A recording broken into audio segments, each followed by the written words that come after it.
Hi friends, how are you? So I am going to do a little read along here. It's Monday, June 1st. We're out of May, yay! This broke on May 30th, which is Saturday.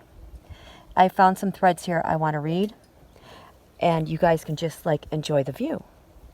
This thread is going to start with this Michael Carpenter.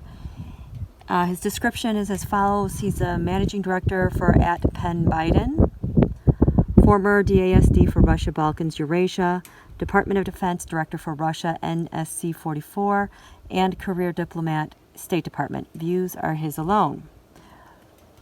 So this is his thread. Okay, thread. Russian propaganda outlet Sputnik just revealed that fugitive oligarch Alexander Onyshenko is the source of the Derkach, D-E-R-K-A-C-H tapes.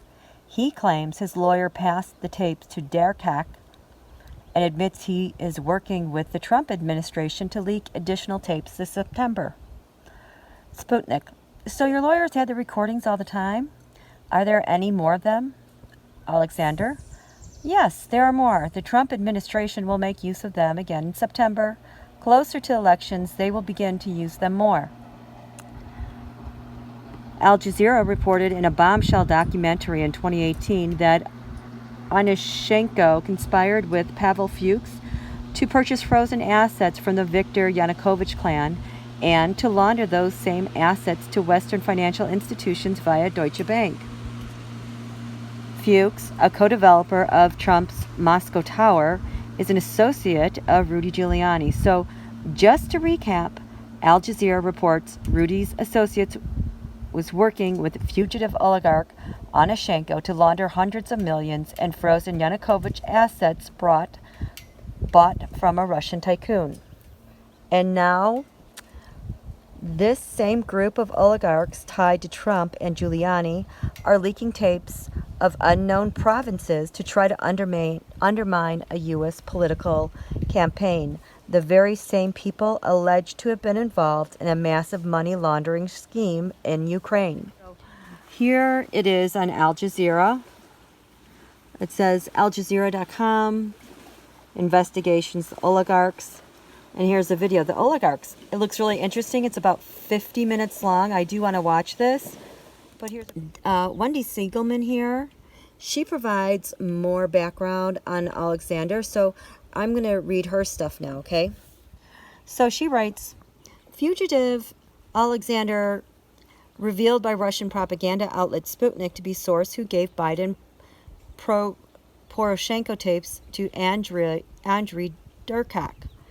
In December, Onyshenko claimed to have dirt on Biden. Fun fact, in 2006, Onyshenko bought rights to Miss Ukraine from Trump. HT Stacey Janis. Fugitive Alyshenko was involved in case with Roman Nazarov, former chief of Ukrainian Fiscal Service, who was arrested in 2017 for allegedly embezzling $74 million.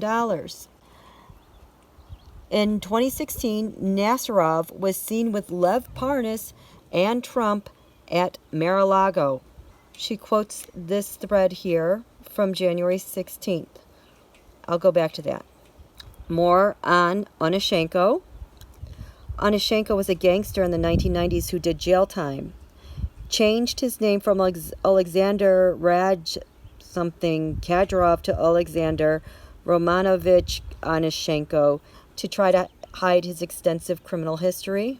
Around the time Giuliani was working with the pro-Trump OAN outlet last year to try to dig up dirt on Biden, OAN tried to get Onyshenko a visa before he was arrested. OAN, isn't that the One American News?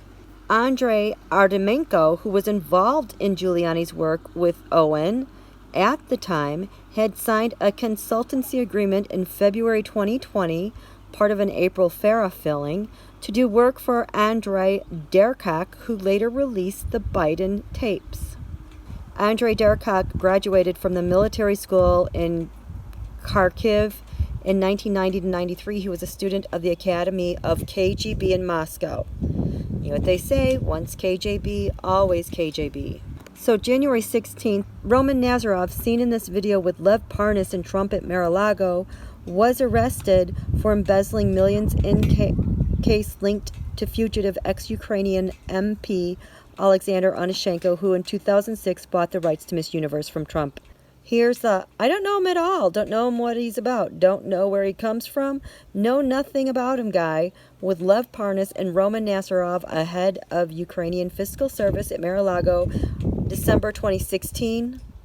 Onyshenko and Trump are longtime beauty pageant business partners, which explains a lot.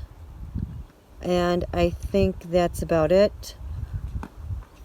The other thing that happened today, I'm switching gears, is that Judge Sullivan filed his, I don't know what you call this, brief for Judge Emmett Sullivan in response to May 21, 2020 order. And this is written by Beth Wilkinson, and that's like his defense, I suppose. That was filed today. It's impressive. It has the factual background. It has the reasons for denying the petition. I don't know what mandamus is, but they're saying it's not warranted. Here are the authorities. But just the first paragraph I read of this. Introduction. The unique facts of this case warrant evaluation by the trial judge before any review by this court. It is unusual for a criminal defendant to claim innocence and move to withdraw his guilty plea after repeatedly swearing under oath that he committed the crime. It is unprecedented for a acting U.S. attorney to contradict the solemn representations that career prosecutors made time and again, and undermine the district court's legal and factual findings in moving on his own to dismiss the charges years after two different federal judges accepted the defendant's pleas. Okay, so there's a lot of good information here, but that also came out today that I'm sure they don't want you to hear about. Okay, enjoy.